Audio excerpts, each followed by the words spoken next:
Sunrisers learned again what a cruel game cricket can be as they slipped to a Rachael Heyhoe Flint Trophy 3-wicket loss with 1 over unused in Chelmsford in a match which they had the upper hand in for so long. Kelly Castle won the toss and decided to bat first, the sweltering weather perhaps playing a part in that, although the pitch and the form of Grace Scrivens may have also been a reason. She bided her time here in partnership with Cordelia Griffith before the boundaries began to flow, courtesy of some exquisite timing and placement. Griffith too looked in good nick with some fine shots of her own as the home team started the match just as they would have wanted, with no wickets lost in the first 10 overs, in which the opening pair took the total to 45. With the field then spread, the two batters worked the ball into the gaps as they advanced the total to 89 for the next 10 overs.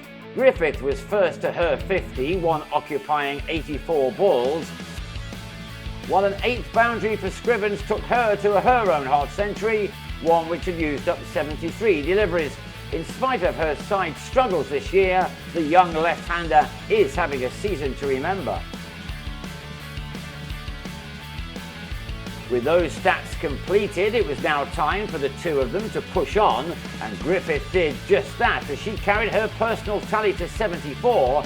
The stand was concluded at the end of the 31st over as Griffith drove Lauren Filer on the up and into the hands of Fee Morris. The departing batter had seen off 106 balls, from which she'd struck 8 fours. One wicket often brings another, and that was the case as Naomi Datani drilled Morris to long off to fall with just a single to her name. 150 runs were on the board when Maddie Villiers entered the fray, so she knew that she could immediately try to make an impression with the bat, and that is exactly what she did as she struck 4 boundaries from the first 11 balls she faced.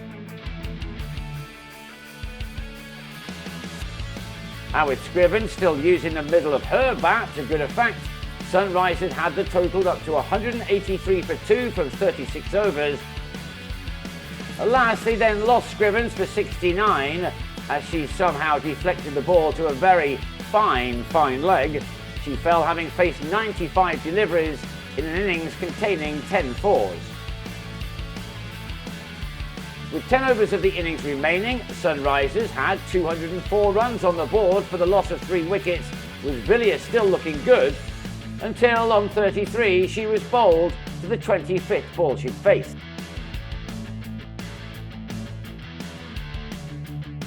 Amara Carr fell in the same manner for 9 as, for the first time, the hosts lost their way, the runs drying up just at the wrong time. In fact, there was only 1 boundary in the last 10 overs, and that came in the last one, as Joanne Gardner struck the only 6 of the innings. Castle was out to the last ball, her team having to settle with 50 runs from the last 10, a somewhat disappointing conclusion, but a final tally of 254 for 6 was by no means a bad one.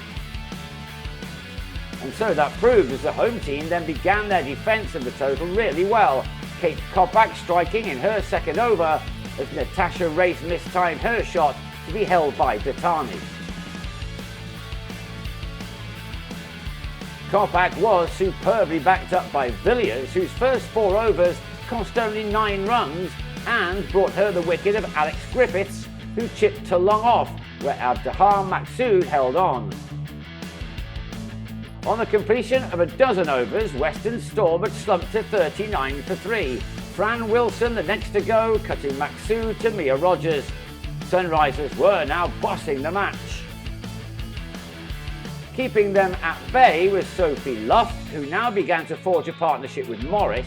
Slowly but surely, they began to bring their side back into the game as they added 48 runs for the 4th wicket.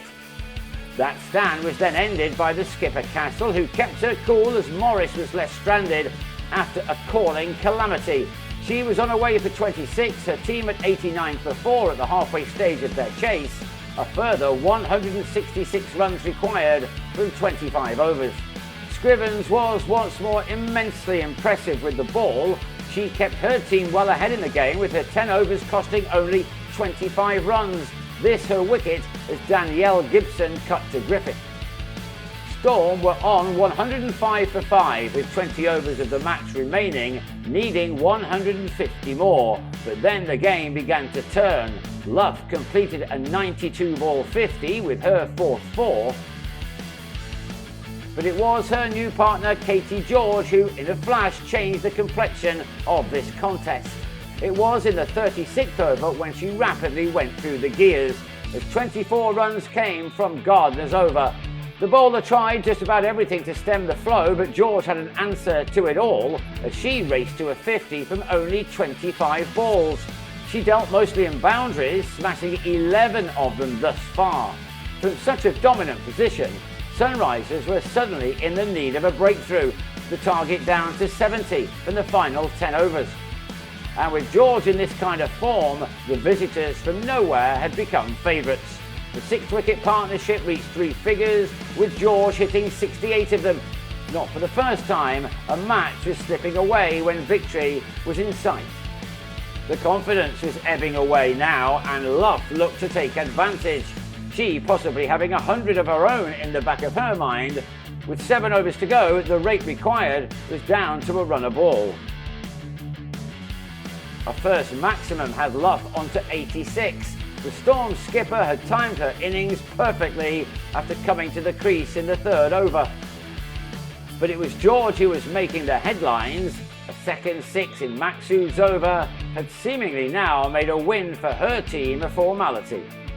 Villiers, however, had other ideas. Excellent throughout, she now returned, and with her 3rd delivery bowled George on the reverse sweep. The batter dismissed for 74, made from just 43 balls. Storm were on 230 for 6 with 5 overs left, 25 more to find. Villiers bowled out with figures of 2 for 33, and then Castle had Holland chipping to Datani. Now 7 wickets down, the visitors wanted 12 to win from 12 balls, and the pressure was back on them.